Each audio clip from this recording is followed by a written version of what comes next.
हमने कुछ ऐसे क्वेश्चंस पढ़े जो कि मोशन अंडर ग्रेविटी सेगमेंट में थे, बट उसमें हम लोगों ने कोई एक चीज़ कंसिडर करके उसको या तो हमने ड्रॉप किया था या तो हमने उसको थ्रो किया था। आई मीन अभी तक ऐसे क्वेश्चन डिस्कस किए गए जहाँ पे बॉडी का motion that was in vertical downward direction.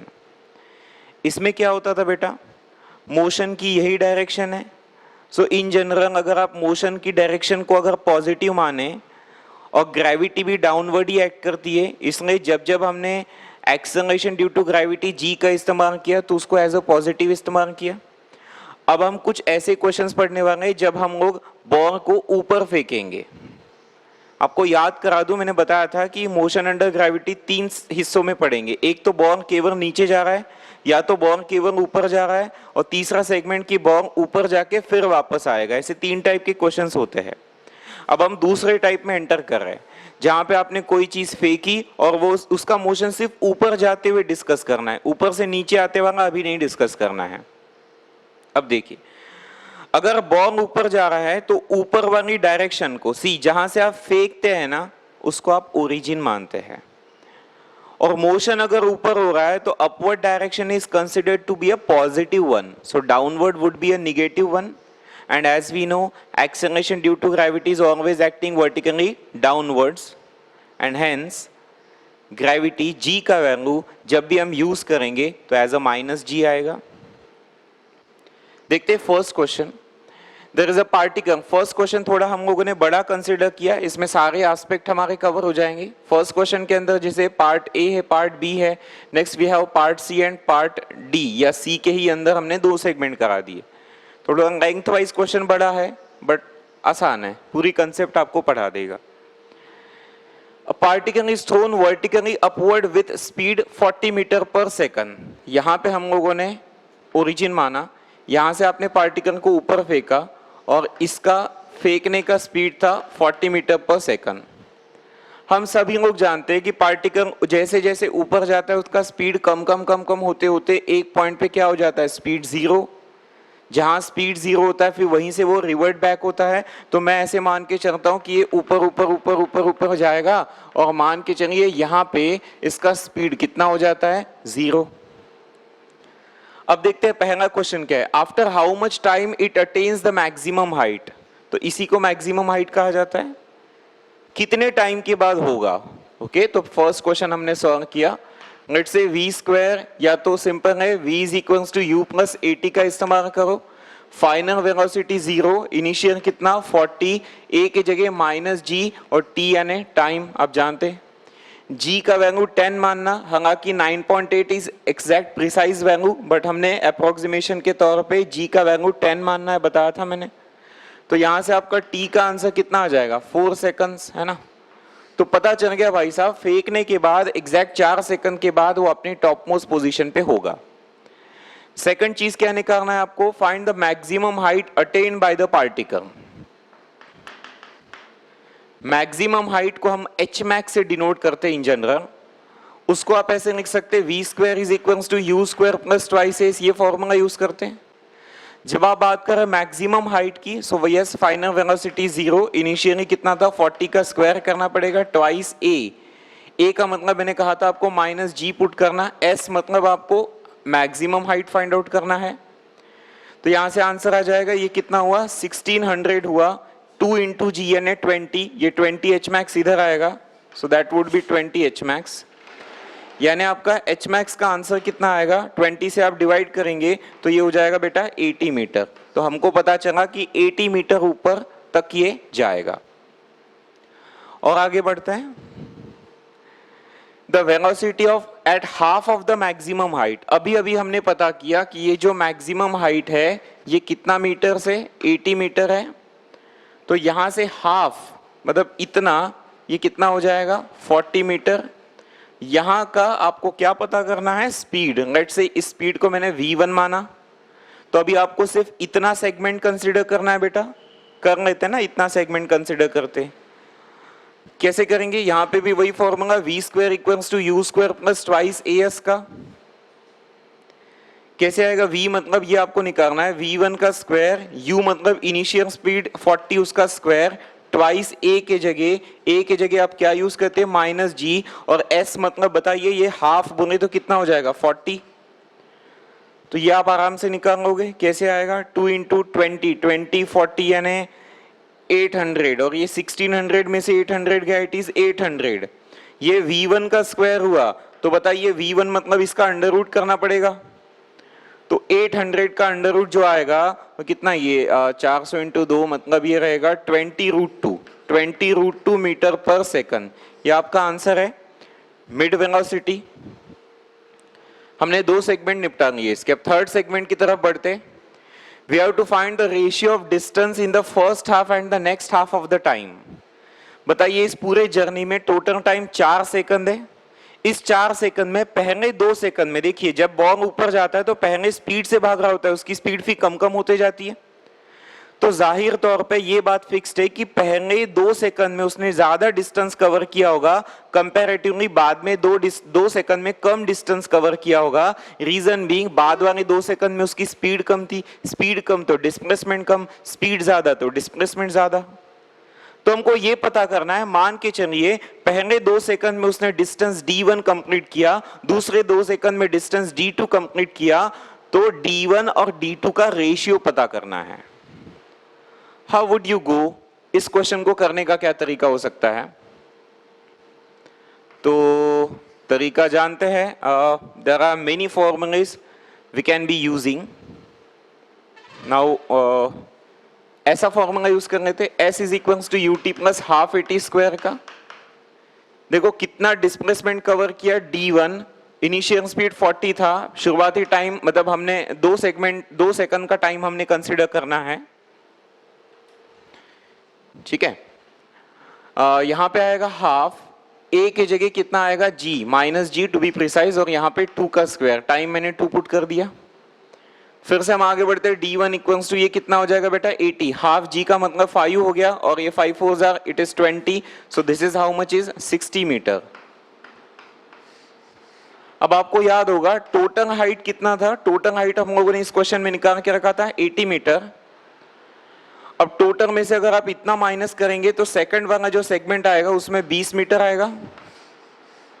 ध्यान में आ रहा है, ये 60 मीटर कवर किया गया पहले 2 सेकंड्स में बेटा, और ये कवर किया गया ये आखिरी के 2 सेकंड्स में। तो आपको इस d1 और d2 का रेशियो पूछा गया था, तो आप बता पाएंगे 60/20 कितना होगा, 3:1 आएगा रेशियो। चलिए ये क्वेश्चन भी खत्म हो गया। वापस क्वेश्चन पे देखिए, सेकंड पार्ट क्या कहता है, the ratio of time in the first half and the second half of the distance.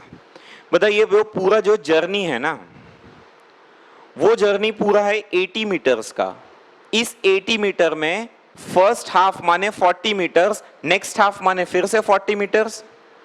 तो जो पहला 40 मीटर था उसमें कंपैरेटिवली स्पीड ज्यादा था बेटा, मतलब कम टाइम में कवर किया गया होगा, और बाद वाले 40 को कवर करने में ज्यादा टाइम लगा होगा, क्योंकि जैसे जैसे ऊपर जाता है उसका स्पीड कम होते जाता है।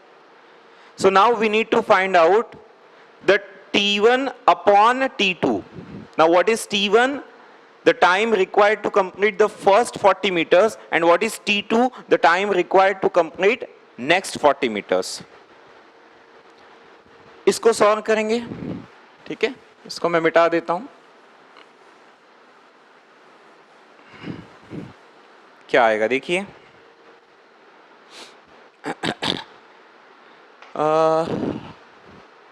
कौन सा फॉर्मूला यूज करेंगे? अच्छा आपको डिस्टेंस ऑलरेडी पता है, so how would you go for this? ऐसे कर लेते, s is equals to ut plus half at square वाले तरीके से।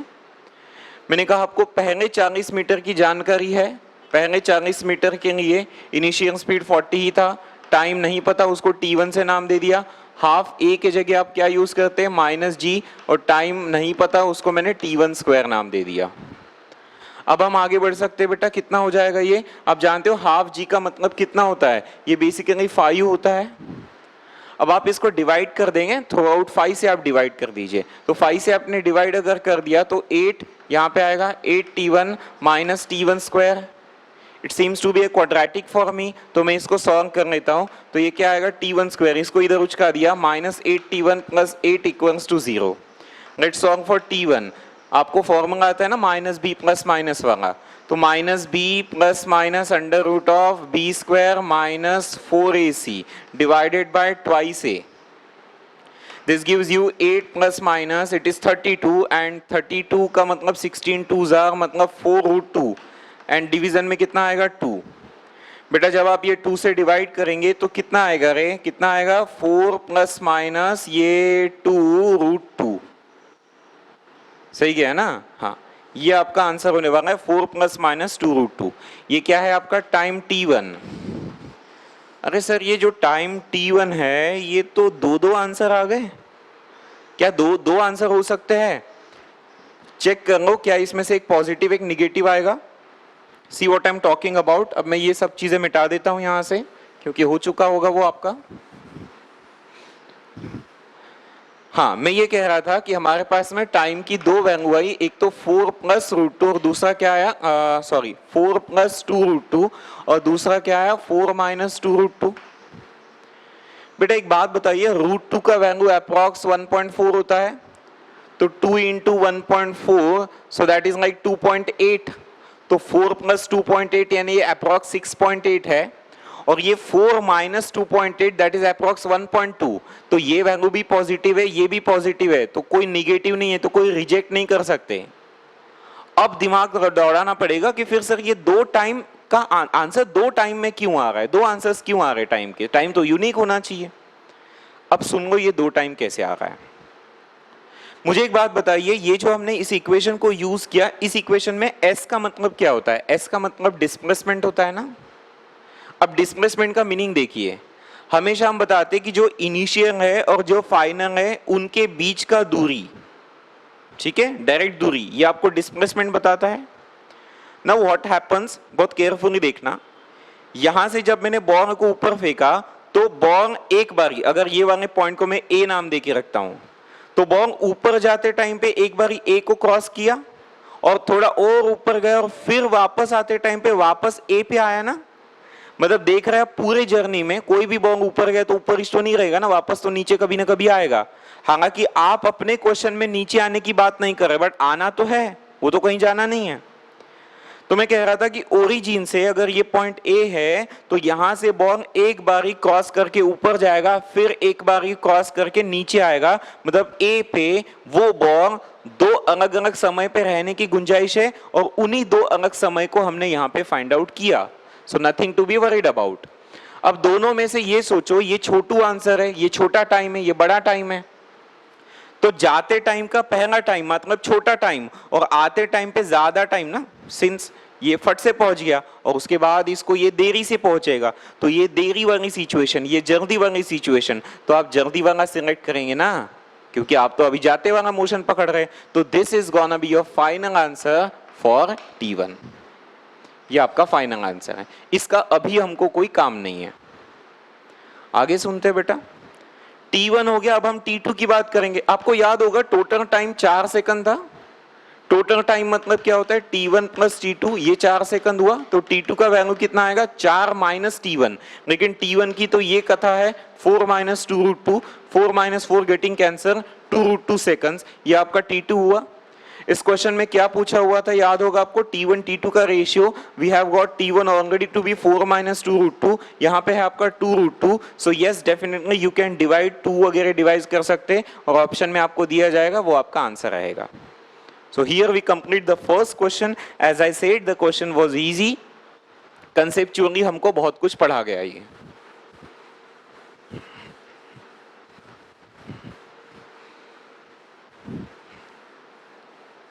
तब तक नेक्स्ट क्वेश्चन आप देखिए क्या दिया जा रहा है नेक्स्ट क्वेश्चन में। A ball is thrown vertically up with velocity u. It passes 3 points A, B and C in upward journey with the velocity u by 2 by 3 u by 4 respectively. Find AB upon BC. Very easy question basically. ये वाला point O, यहां से आपने ball को ऊपर फेंका तो इस पे स्पीड कितना था u। जैसे जैसे बॉल ऊपर जाता है उसका स्पीड कम कम होते जाता है बेटा। यहाँ 3 पॉइंट्स हमने पकड़े, ये A, ये B और ये C।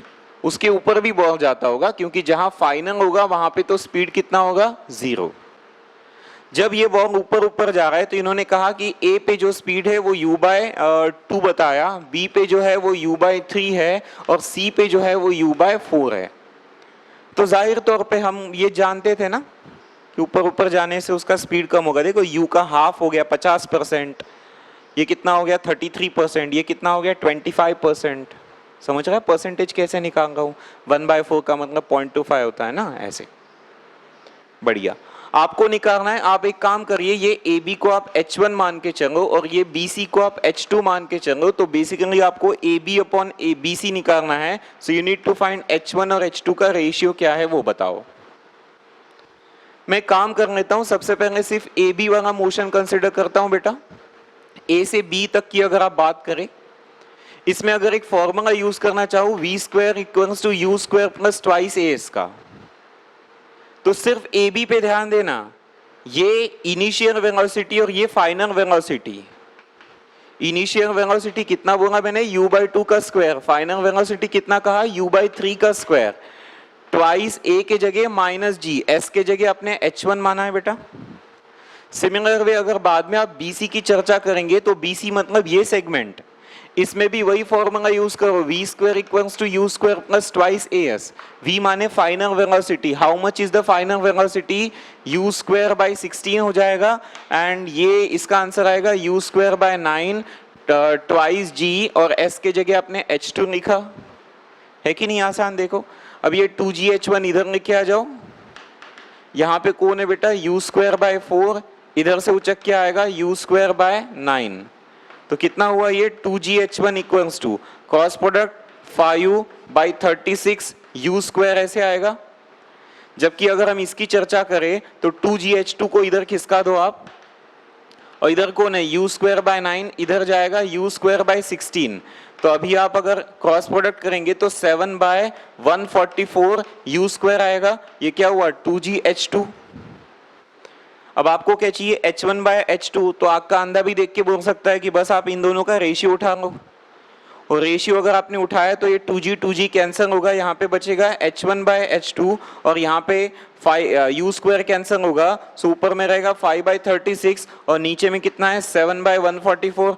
फर्दर डिवीजन जो जाता है वो आप कर सकते हैं, that's no big deal at all. ये हो गया आपका सेकंड क्वेश्चन खत्म।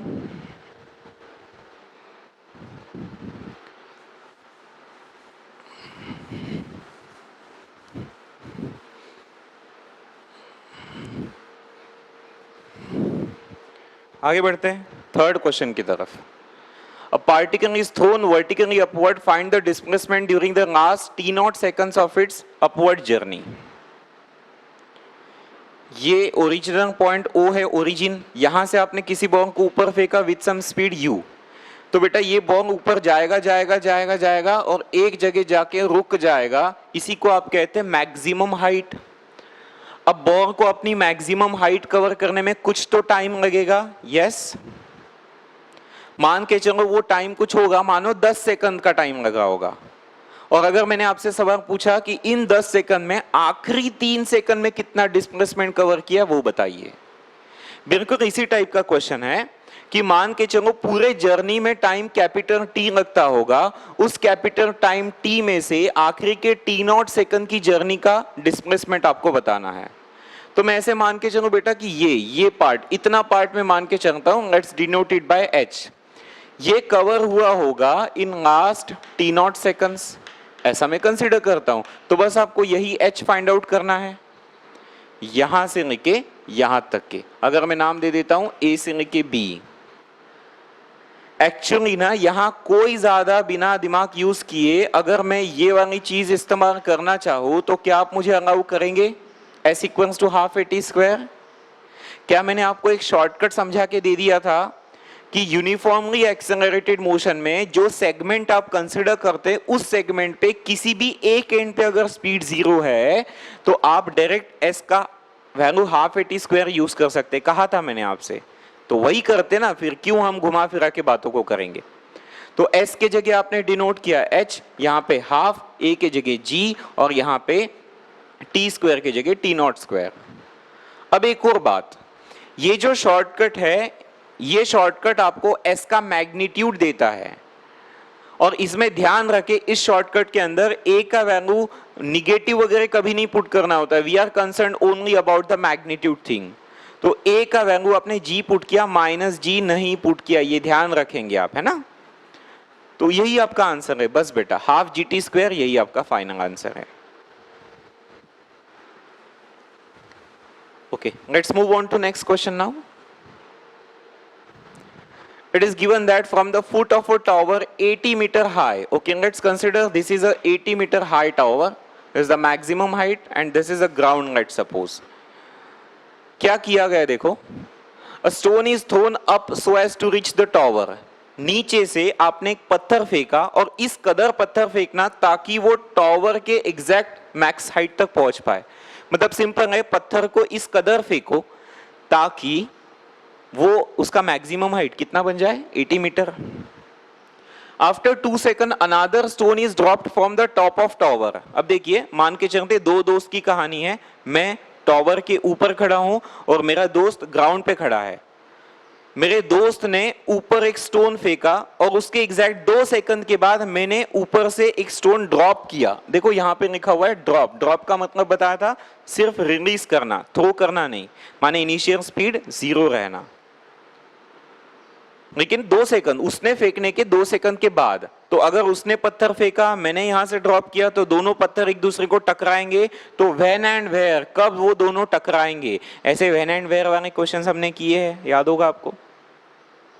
बढ़ते आगे, तो मैं यहां से मानता हूं कि ये आपका स्टोन नंबर 1 है और ये आपका स्टोन नंबर 2 है, और ये दोनों कहीं ना कहीं तो टकराएंगे। लेट्स से वो यहाँ पे टकराते, इस जगह पे, अगर लेट्स ऐसा अज्यूम करता हूं कि यहाँ पे टकराते, तो नीचे से आपने अगर इसको h माना तो ऊपर से आपको इसको ये 80 - h मानना पड़ेगा, क्योंकि टोटल तो 80 है, वो तो हम जानते थे।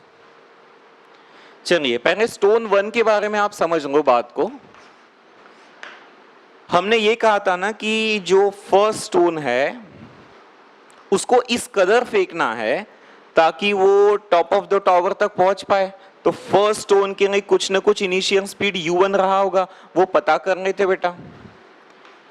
v² is equals to u² plus twice as का फॉर्मूला मैं यूज करता हूं। v माने फाइनल स्पीड 0 है ना, पहले स्टोन को ऊपर जाके रुकना पड़ेगा, उससे ज्यादा ऊपर नहीं भेजना है उसको। उसका इनिशियल स्पीड u1 माना, ट्वाइस a के जगह -g आएगा। -g क्यों आएगा समझ रहे हैं, स्टोन ऊपर जा रहा है और ग्रेविटी नीचे काम करती है। s कितना टॉवर का हाइट है, 80 मीटर। तो आपको यहां से आइडिया आ गया, 2 × 10 20 80 1600। तो u1² का वैल्यू अगर 1600 है तो u1 का वैल्यू डेफिनेटली 40 आएगा मीटर पर सेकंड। तो आपको पता चल गया कि नीचे जो मेरा दोस्त है उसने पत्थर की स्पीड से फेंकना चाहिए, 40 की स्पीड से फेंकना चाहिए। आगे ठीक है, अब ये स्टोन 1 के कैलकुलेशन को आगे बढ़ाते। इसको ये h कवर करना था ना बेटा, तो फॉर्मूला यूज कर लेते, s is equals to ut plus half 80² का। But you don't know the time. Okay no worries, time ही तो निकालना है हमको। तो s के जगह मैंने पुट किया h, u मतलब इसका u1 कितना था 40, t हाफ a के जगह हाफ g आएगा बेटा, माइनस रहेगा ऑब्वियसली, और ये रहेगा t²।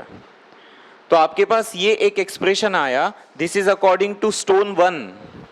Now when I talk about stone 2, तो स्टोन 2 मेरे लिए आसान हो रहा है, क्योंकि जब स्टोन 2 की कहानी है तो ये जो स्टोन 2 है उसको ड्रॉप किया गया, मतलब उसकी इनिशियल स्पीड कितनी थी बेटा, 0।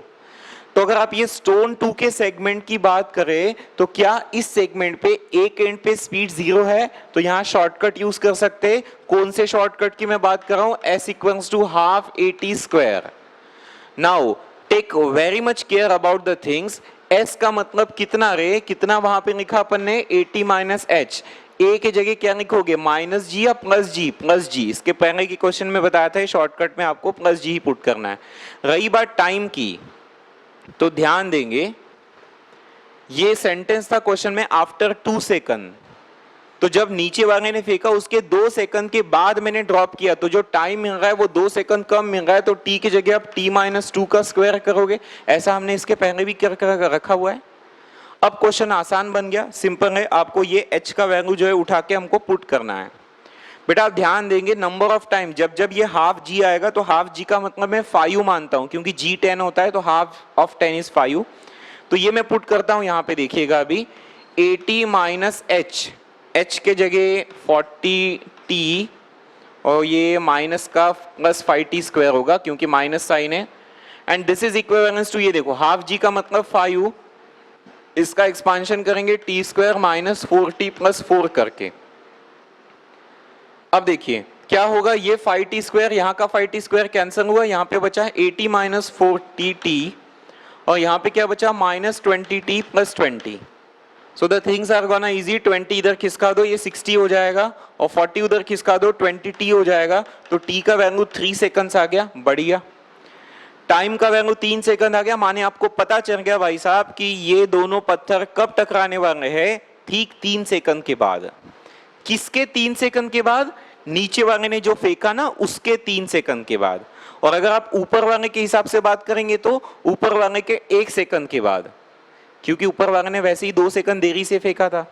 तो t का वैल्यू अगर 3 सेकंड आया तो बोलो t-2, याद है ऊपर वाले के लिए t-2 था तो उसके हिसाब से 1 सेकंड के बाद। तो MCQs ऐसे भी होते हैं, रेफरेंस लेते हैं, वो नीचे वाले ने फेंका उसके 3 सेकंड के बाद और ऊपर वाले ने फेंका उसके 1 सेकंड के बाद। और बताओ कहां पे मिलेंगे ये लोग? वेयर का अगर आप चर्चा करें तो आप ये वैल्यू कहीं पे भी पुट कर दे, जैसे 3 सेकंड की वैल्यू आपने यहाँ पे पुट कर दिया तो what you get is 40 into 3, ये तो 5 है ही और 3 का स्क्वायर है 9 आएगा। सो बेटा ये 120 हो गया ना, 120 माइनस 45 करना पड़ेगा आपको, तो कितना हो जाएगा 30 प्लस 45, 75 मीटर आएगा ये आंसर। तो नीचे से 75 मीटर मतलब ऊपर से 5 मीटर, नीचे से 75 मीटर ऊपर से 5 मीटर, टोटल कितना था 80 मीटर। डन। इस मॉड्यूल में हमने इतने ही क्वेश्चन किए, अच्छे क्वेश्चन किए, उम्मीद है आपको समझा होगा। नहीं तो आप रिपीटेडली देखिए इस वीडियो को, समझ में आ ही जाएगा, क्योंकि मैं हर एक टास्क को, ईच एंड एवरी चीज को मैं बराबर से एक्सप्लेन कर देता हूं स्टूडेंट पॉइंट ऑफ व्यू। फिर भी अगर आपको लगता है, in case of any doubts you can contact me, you can suggest me any other thing you wish to। ठीक है, थैंक यू।